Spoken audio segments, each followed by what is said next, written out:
subscribe to my channel. আসসালামু আলাইকুম সবাইকে। আজকে আমি বানাবো গ্রাম বাংলার খুব জনপ্রিয় একটি রেসিপি কচুরমুখী দিয়ে রুই মাছের ঝোল। খুব সহজ উপায়ে আর খুব কম উপকরণে এই রেসিপিটা বানানো যায়। রেসিপিতে প্রথমেই লাগছে রুই মাছ।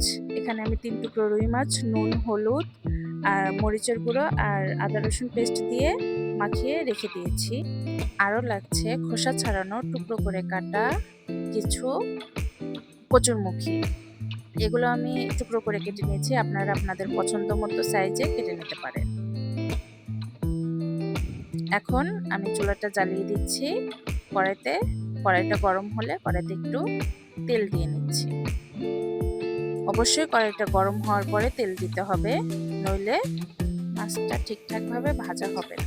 এখন তেলটি গরম হওয়ার জন্য অপেক্ষা করছি।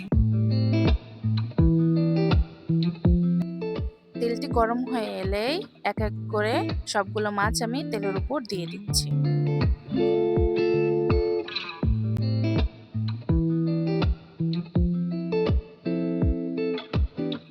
মাছগুলোর এক পাশ ভাজা হয়ে গেলে আমি অপর পাশও ঠিক একইভাবে ভেজে নিচ্ছি লাল লাল করে। মাছগুলোর এক পাশ ভাজা হয়ে গেলে আমি অপর পাশও ঠিক একইভাবে ভেজে নিচ্ছি লাল লাল করে। মাছগুলো উল্টে পাল্টে ভালো করে ভাজা হয়ে গেছে। আমি এখন চুলা থেকে নামিয়ে এক পাশে রেখে দিচ্ছি। এখন আমি অন্য একটি প্যান নিয়ে নিচ্ছি মাছগুলোকে রান্না করার জন্য। প্যানটি গরম হয়ে এলে আমি এখানে তেল ঢেলে দিচ্ছি পেঁয়াজ ভাজার জন্য।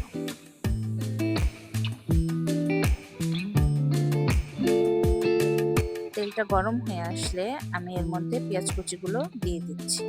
আমি আমার পরিমাণ মতো দিচ্ছি, আপনারা আপনাদের পরিমাণ মতো দিয়ে নিতে পারেন। এখন পেঁয়াজগুলো ভালো করে নাড়াচাড়া করে লাল লাল করে ভেজে নিতে হবে। পেঁয়াজগুলো ঠিকঠাকভাবে ভাজা হয়ে গেলে পেঁয়াজের কালার যখন লাল হয়ে আসবে তখন আমি দিয়ে দিচ্ছি ধুয়ে কেটে রাখা কচুরমুখীগুলো। এখন ভালোভাবে আমি এগুলো পেঁয়াজের সাথে মিশিয়ে নিচ্ছি।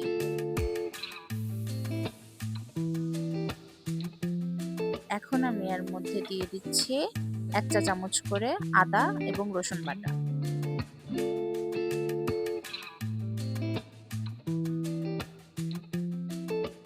এখন আমি এগুলো আদা এবং রসুন বাটার সাথে কচুরমুখীগুলো ভালোভাবে মিশিয়ে নিচ্ছি।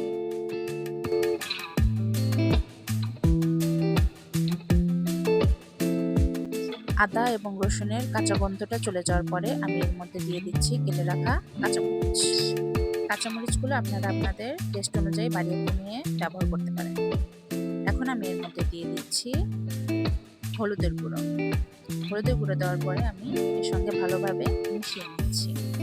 হলুদের গুঁড়ো ভালোভাবে মেশানো হয়ে গেলে আমি এর মধ্যে দিয়ে দিচ্ছি সজের গুঁড়ো এবং একটু পানি, যাতে মশলাগুলো পুড়ে না যায়। পানিটা দিয়ে দেওয়ার পরে আমি ভালোভাবে নাড়িয়ে চাড়িয়ে মশলাগুলো মিশিয়ে নিচ্ছি। এখন আমি এগুলোকে কচুরমুখীগুলোকে একটু কষানোর জন্য ঢাকনা দিয়ে ঢেকে কষিয়ে নেব। 5 মিনিট পরে আমার কচুরমুখীগুলো ভালোভাবে কষানো হয়ে গেছে। এখন আমি ঝোলের জন্য পর্যাপ্ত পরিমাণে হালকা কুসুম গরম পানি দিয়ে দেব, যাতে করে কচুরমুখীগুলো ভালোভাবে সেদ্ধ হয়ে যায়।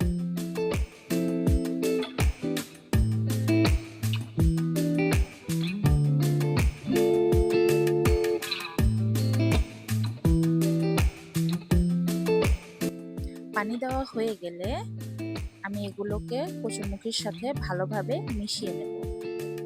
এগুলো সেদ্ধ হতে থাক। চলুন দেখে আসি আমার নিজে হাতে তৈরি কিছু ড্রেসের কালেকশন। এই ড্রেসটি নেটের ওপরে সুতার আরি কাজ করা খুব সুন্দর একটি 3 পিস।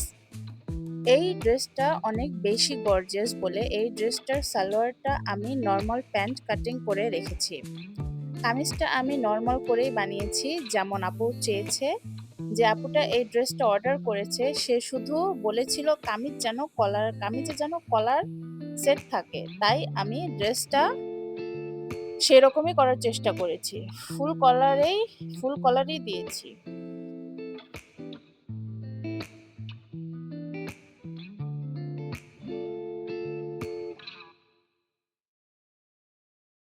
ড্রেসটার ওড়না অনেক সুন্দর, এর দুই সাইডে রাফেল করা আছে।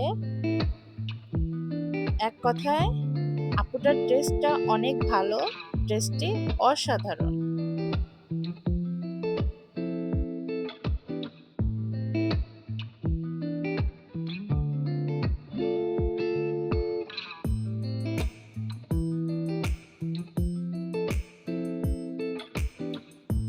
এরপর এই ড্রেসটার জন্য আপু নেটের উপরে এমব্রয়ডারি করা কাপড় পাঠিয়েছিল একটা নর্মাল কামিজ বানিয়ে দেওয়ার জন্য, কারণ ড্রেসটার কাপড়টা অনেক গর্জিয়াস ছিল। হাতাটা ফুল নেট অ্যান্ড হাফ করে ইনার কাপড় দেওয়া।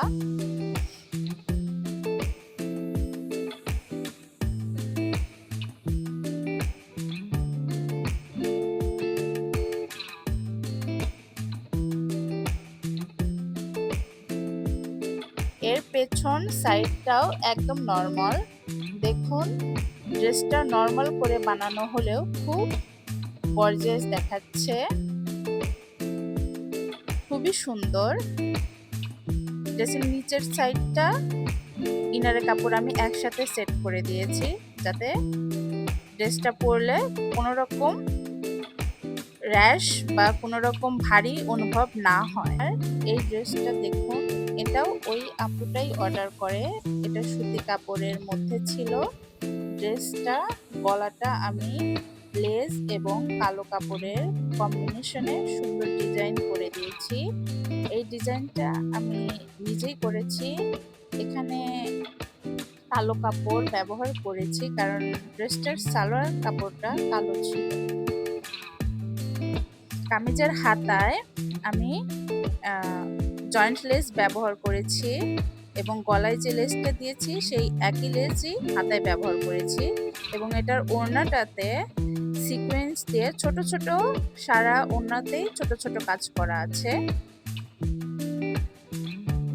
আর এর সালোয়ারটাতেও আমি কামিজের সেম লেসটাই ব্যবহার করেছি এবং সাথে জয়েন্ট লেস দিয়ে অ্যাডজাস্ট করে দিয়েছি।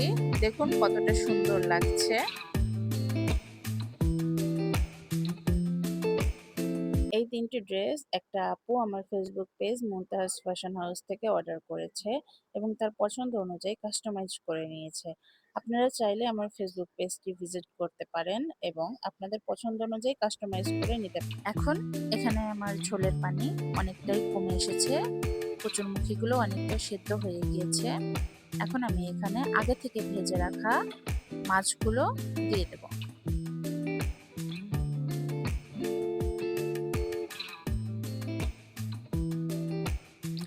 মাছগুলো দেওয়া হয়ে গেলে আমি ঝোলের সাথে এবং কচুরমুখির সাথে ভালো করে মাছগুলো নাড়িয়ে চাড়িয়ে মিশিয়ে নেব যাতে মাছের মধ্যে লবণ এবং ঝাল পর্যাপ্ত পরিমাণে যেতে পারে। মাছগুলো মেশানো হয়ে গেলে আমি ঢাকনাটা আবার লাগিয়ে দেব 10 মিনিটের জন্য। 10 মিনিট পরে আমার মাছের ঝোলটা অনেকটাই গাঢ় হয়ে এসেছে। দেখুন কালারটা কতটা লোভনীয় হয়েছে, দেখতে মাশাআল্লাহ অনেক সুন্দর হয়েছে।